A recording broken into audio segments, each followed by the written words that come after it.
The family reunion took place at the same lakeside park it always had, the one with the wide grass field sloping down toward the water, picnic tables stretched in long rows and covered with red checkered cloths, coolers tucked underneath and folding chairs, scattered wherever shade could be found. Kids were already running barefoot with water balloons, their laughter cutting through the hum of adult conversation. Nearly 75 relatives showed up this year, 3 generations all in one place, sharing food and stories like they always did. My younger brother Jason arrived late and immediately drew attention without trying very hard. He parked his brand new metallic blue BMW right near the entrance, the sunlight bouncing off it like it was part of the reunion display. Within minutes he had a small crowd around him, explaining trim packages and horsepower with practiced confidence, bragging about the lease payment and how his new sales director role made it easy to afford. Our mother hovered nearby smiling proudly, telling anyone who would listen that Jason now covered 3 states for his pharmaceutical company. Our father chimed in about career advancement and stability.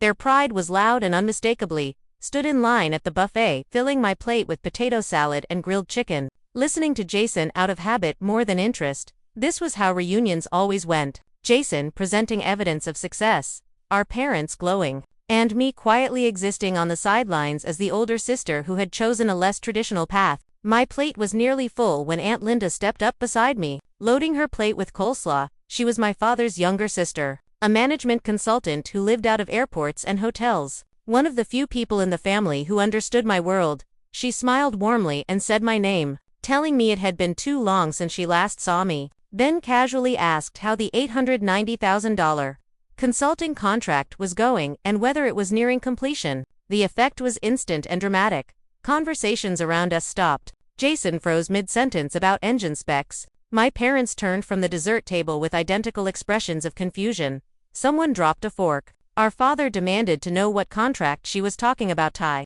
carefully set my plate down on the edge of the table and answered Linda calmly, telling her the engagement was progressing well and that we were about 3 months from wrapping up, that the client was satisfied with the work so far. Linda continued speaking without realizing what she had triggered, mentioning the potential extension and how it could push the total value well past $1 million. Our mother approached us slowly, her hands trembling as she asked what Linda meant. Linda finally noticed the tension and looked between us, realization spreading across her face as she realized. My parents had no idea. I said quietly that we had never discussed work in detail. My father pressed again, asking what this Meridian contract was. So I took a breath and explained that I had a 2-year consulting engagement with Meridian Technologies, valued at $890,000 plus expenses. The entire reunion seemed to go silent. Even the kids paused their games. Jason was the first to recover, insisting it was impossible, saying I worked from home, doing freelance presentations for $50, and Hori corrected him without raising my voice, explaining that I was an independent strategy consultant focused on digital transformation for large corporations, that my standard rate was much higher, and that this particular contract was fixed price based on deliverables, not hours. My mother clutched her chest as she repeated the numbers out loud. Linda shook her head slowly and said she could not believe I had never told them about landing my biggest client. Our father demanded to know when she had found out, and she explained it had been 18 months earlier over lunch. Assuming my parents already knew, I remembered that call clearly, how excited I had been, how distracted they were, how quickly the conversation ended. Jason stared at me as I explained my income over the past few years, how it fluctuated but had grown steadily. Our father sat down heavily, asking how any of this was possible when I worked from home. I explained that where I worked and what I wore did not determine the value of my expertise. Uncle Robert asked how many clients I had, and I listed them calmly, explaining revenue versus profit, and the reality of expenses and taxes. Our mother looked like she might faint when she realized I earned more than our father. I tried to explain that the comparison was not fair, that stability and benefits mattered. Jason grew visibly uncomfortable as his own salary was suddenly placed in context. I clarified numbers without judgment, focusing on facts rather than emotion. Linda watched quietly, clearly uncomfortable with having exposed something so deeply personal. She apologized and said she had assumed my parents were following my career because she explained softly that they knew I was consulting but never asked for details, that every attempt I made to explain was brushed aside. So eventually I stopped trying. The reunion had become a silent audience. some people pretending not to listen while hanging on every word. My cousin Emily admitted she thought my professional posts were aspirational rather than real. I confirmed they were very real. Uncle Robert asked what I actually did for a living, and for the first time in years, I felt someone was genuinely interested. Di described my work in clear terms, helping companies manage change, modernize systems, enter new markets. Aunt Susan commented on how complex it sounded, and I explained that expertise was why companies hired consultants rather than full-time executives. Jason finally asked about a moment from the past. Questioning why I could not afford a trip, I corrected him gently, explaining it was a choice based on priorities, not money. Assumptions had filled in the gaps where questions were never asked. Our father asked directly about my finances, and I answered honestly, listing retirement accounts, investments, cash reserves, and property. The silence that followed was absolute. Jason sat down beside him in shock. Realizing what those numbers meant, he commented on my modest car, and I explained my philosophy calmly. Linda backed me up, describing how intentionally I had built stability before scaling.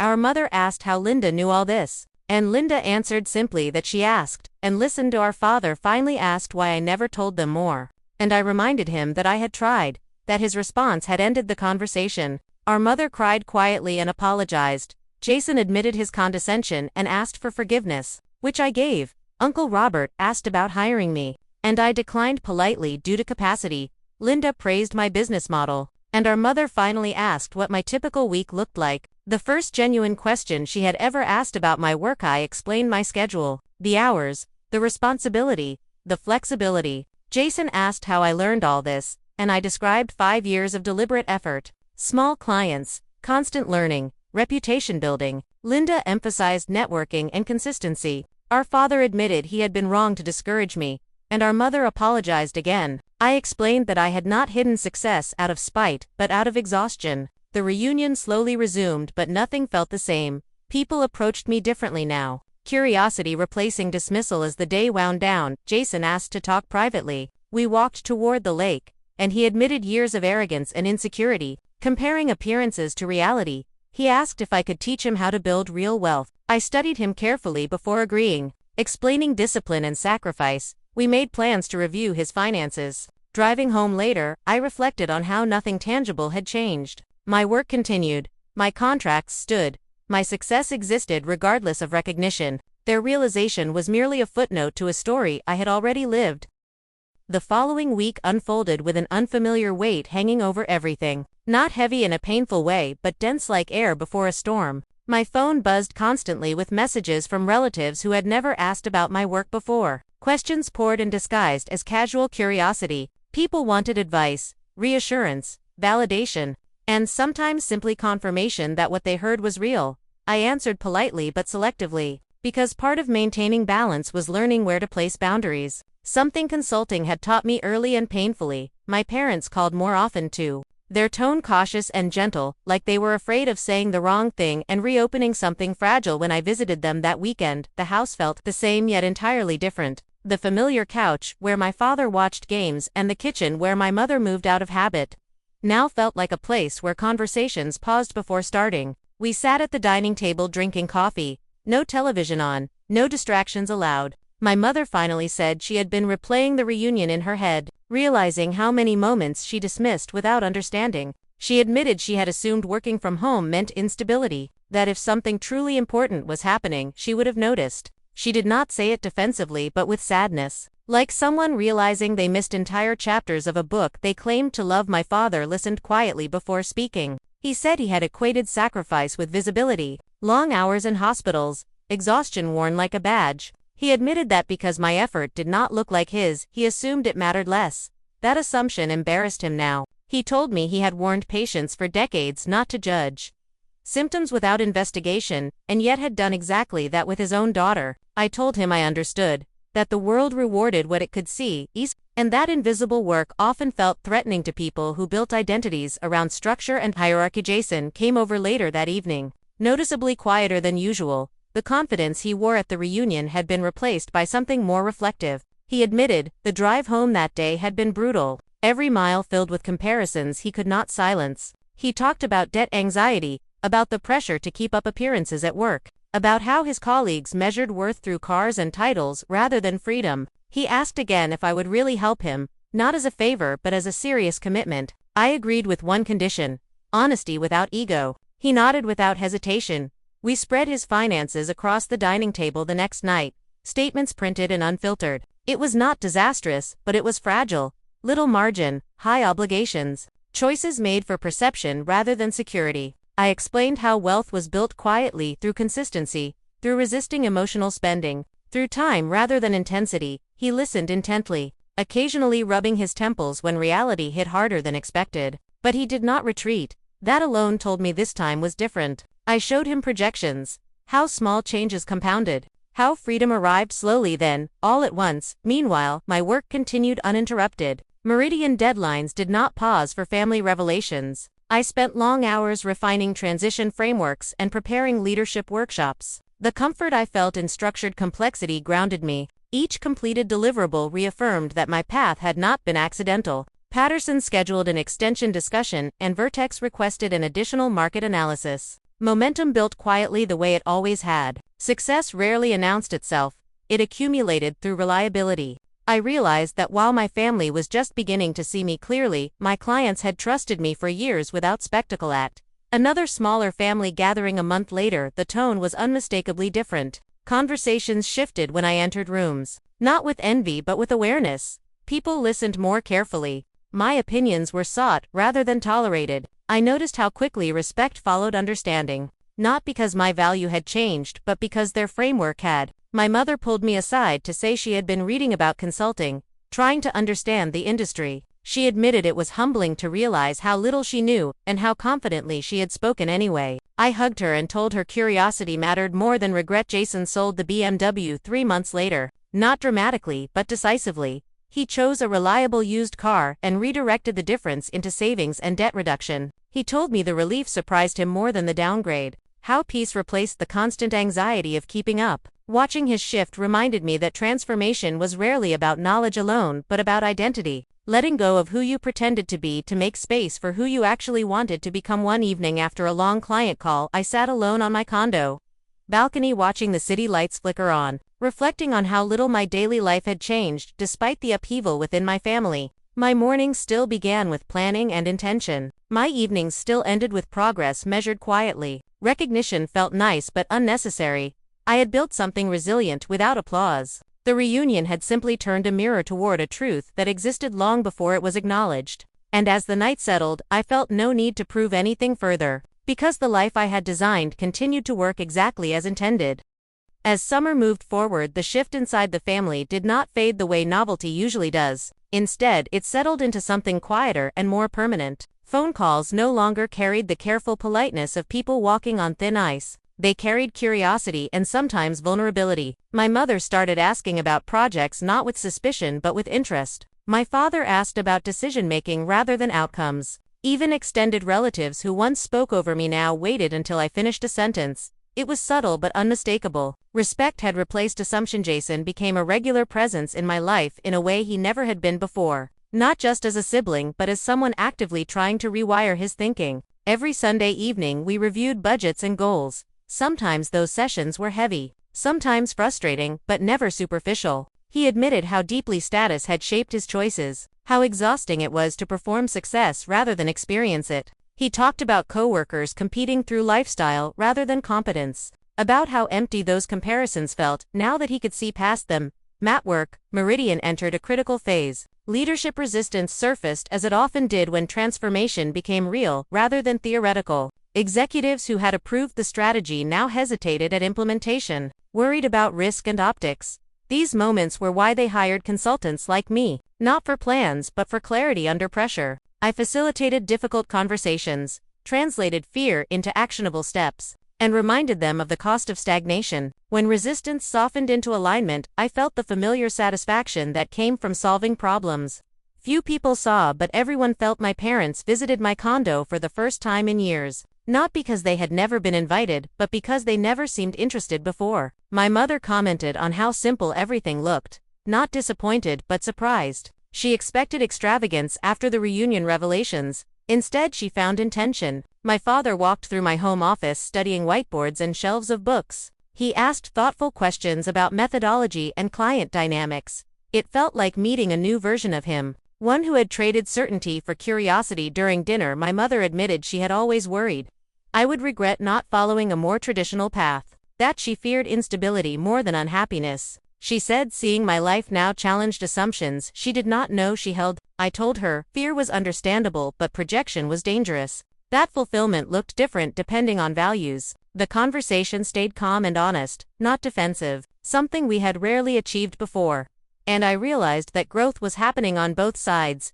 Jason received a promotion shortly after, not dramatic in title but meaningful in responsibility. He credited his shift in mindset, focusing on results rather than appearances. His confidence became quieter, less performative, more grounded. He started building savings deliberately, talking about future goals without panic. Watching him change reinforced something I had learned long ago. Progress accelerated once egos stepped aside. Extended family dynamics continued to evolve. At gatherings, I was asked about strategy, not gossip, about long-term thinking, not short-term wins. Some relatives sought validation while others sought guidance. I offered perspective where it felt genuine and declined where it felt transactional. Protecting energy had become a non-negotiable skill. One aunt admitted she had dismissed my career because it made her question her own choices. The honesty startled me but also explained years of subtle resistance. Understanding replaced resentment professionally. My calendar filled months in advance. Not because I chased growth, but because demand followed consistency. Referrals came quietly from executives who valued discretion over noise. I turned down opportunities that did not align with my standards, not out of arrogance but preservation. Burnout was the tax paid by those who confused busyness with value. I had learned that lesson the hard way early in my consulting journey. One evening my father called unexpectedly. He said he had been reflecting on legacy, on what he modeled for his children. He admitted he equated sacrifice with suffering, and worried he had glorified exhaustion. He asked how I measured success beyond numbers. The question surprised me. I told him success was autonomy, alignment, the ability to say no without fear. He was quiet for a moment before saying he wished he had learned that earlier, not with regret but with acceptance. Jason and I took a short trip together later that fall. Modest and intentional. No luxury hotels or curated photos. Just time and conversation. We talked about childhood dynamics, about competition we never acknowledged, about how differently we experienced the same household. He admitted feeling overshadowed by expectations. I admitted feeling invisible under assumptions. The honesty was uncomfortable but freeing. By the end of the trip, something unspoken had shifted into mutual respect at work, meridian renewed without negotiation. A sign of trust that meant more than revenue. Patterson expanded scope. Vertex requested long-term advisory support. The pattern reinforced a truth I often shared with clients. Sustainable success was built through relationships, not transactions. Depth, not volume. Every renewal validated choices I made years earlier when I turned down faster money for slower credibility. The holiday season approached with less tension than years before. Family conversations felt balanced, not performative. My mother asked about travel plans without judgment. My father shared stories without positioning them as lessons. Jason laughed more easily, without the edge of comparison. I noticed how peace entered spaces once filled with competition, and I understood that visibility was not what changed everything. Understanding was one quiet night I reviewed old journals from the early days of my consulting practice. Entries filled with doubt, financial fear, and stubborn resolve. Reading them reminded me how alone the journey had felt at times. How validation had been absent by necessity, not design. I felt gratitude, not bitterness, because that solitude had forced clarity, had built resilience independent of applauses. The year closed. I realized the reunion had not been a turning point for my career, but for my relationships. My work had always stood on its own merit. What changed was the narrative others told themselves about it. And that shift altered how they engaged with me. But the most important realization was internal. I no longer needed their recognition to feel whole. Their understanding was welcome but not required, because the life I had built was already aligned with who I was and where I was going. Winter arrived quietly, and with it came a slower rhythm that allowed reflection to surface in unexpected moments. The urgency that once defined family interactions had softened, replaced by something steadier and more intentional. My parents no longer spoke to fill silence, they listened. My mother sent articles she thought I would find interesting instead of warnings disguised as concern. My father asked how decisions felt rather than whether they were safe. It was not dramatic reconciliation, but something more durable. Mutual recalibration. Jan continued his financial reset with discipline that surprised even him. He tracked spending, automated savings, and spoke less about future titles and more about optionality. The language shift mattered. It signaled an internal change rather than cosmetic improvement. He told me he felt lighter, not because his income had skyrocketed but because his anxiety had decreased. Freedom was beginning to feel tangible rather than theoretical professionally. I entered a phase of refinement rather than expansion. I audited my processes, streamlined communication, and invested in tools that protected time rather than consumed it. Meridian implementation stabilized, allowing me to step back into an advisory role rather than constant execution. That transition marked a milestone I had been working toward for years: influence without overextension, impact without depletion. At a family dinner, my aunt mentioned how differently people spoke about work when they felt secure versus when they felt observed. The comment lingered with me. I realized how often ambition was driven by fear of invisibility rather than desire for excellence. My own motivation had shifted long ago from proving worth to honoring capacity. That distinction had shaped every major decision since my parents asked about long-term plans for the first time without implied correction. They wanted to know what I envisioned 10 years ahead, not to approve it but to understand it. I told them about balance, about maintaining relevance through learning rather than chasing scale, about choosing projects that challenged me intellectually without eroding personal health. My father nodded slowly, recognizing a philosophy rather than a rebellion. Jason introduced me to colleagues cautiously, not to showcase me but to learn from me. Those interactions were brief and grounded, advice exchanged without hierarchy. I noticed how differently he carried himself, no longer selling an image but standing comfortably within his reality. That confidence was quieter but more persuasive than any car or title. Extended family dynamics continued to normalize. Curiosity replaced speculation. Conversations widened beyond money into meaning. I was asked about boundaries, burnout, and choice, topics rarely discussed before. It felt like permission had been granted for authenticity, not because I demanded it but because example had made it acceptable. One afternoon, my mother admitted she had measured success through security because fear had shaped her generation. She said watching me thrive without sacrificing joy challenged beliefs she never questioned. Her honesty felt like a gift, acknowledgement without defense. I told her that caution had protected us in many ways, but unexamined caution could also limit growth. Jason and I reviewed his progress at year-end. The numbers told a story of discipline, but the mindset shift told a deeper one. He no longer equated spending with self-worth. He talked about leverage and learning, not admiration. I reminded him that consistency mattered more than intensity, that sustainability was the goal. He smiled and said he finally understood what that meant. Work continued to reward restraint. Clients respected boundaries when they were clearly communicated. Saying no became easier as trust increased. My calendar reflected intention rather than obligation. Evenings felt restorative rather than stolen. I realized that the most valuable currency I had accumulated was not money but agency. As the season turned, I reflected on how visibility had once felt like validation, how being unseen had felt like dismissal. Now neither defined me. The reunion had cracked open assumptions, but the months that followed rebuilt relationships on sturdier ground. Not through explanation but through alignment. The story others told about me no longer mattered as much as the story I lived daily. One of clarity, discipline, and choice. Success had never been loud in my life. It arrived quietly through renewal, trust, and control over direction. And as winter deepened, I felt grounded in the knowledge that what I built was not fragile. It did not depend on applause or misunderstanding. It simply worked, and that was enough.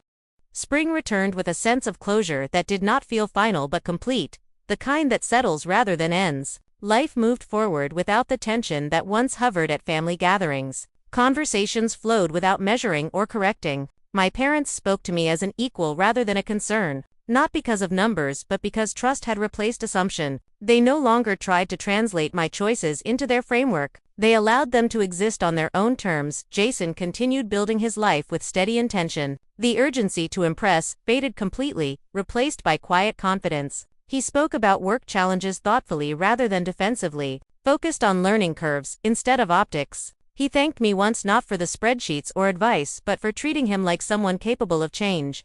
That mattered more than anything else, he said. Growth felt shared rather than competitive for the first time in our lives, professionally. I declined several high-paying opportunities that did not align with my standards. a decision that once would have required justification but now felt natural. Meridian completed its transformation phase successfully. Leadership credited clarity and consistency over speed.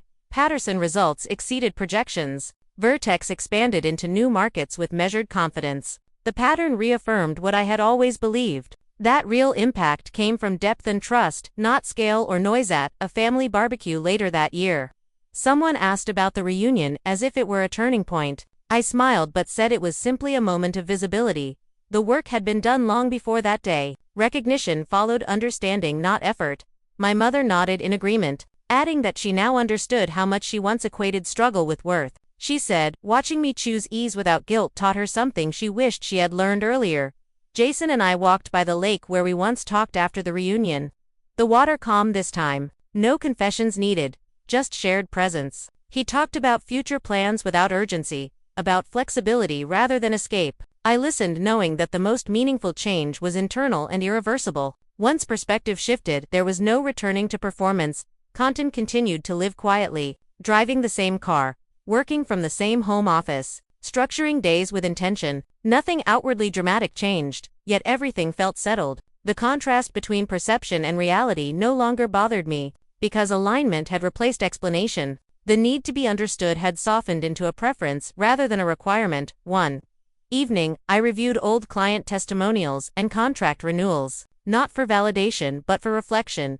Each represented trust earned slowly, credibility built through delivery, not declaration. I thought about how many times success arrived without witnesses, how often the most important milestones happened alone, and how that solitude had shaped resilience rather than resentment. Family relationships continued to deepen through consistency rather than conversation. Respect maintained itself once established. No reminders needed.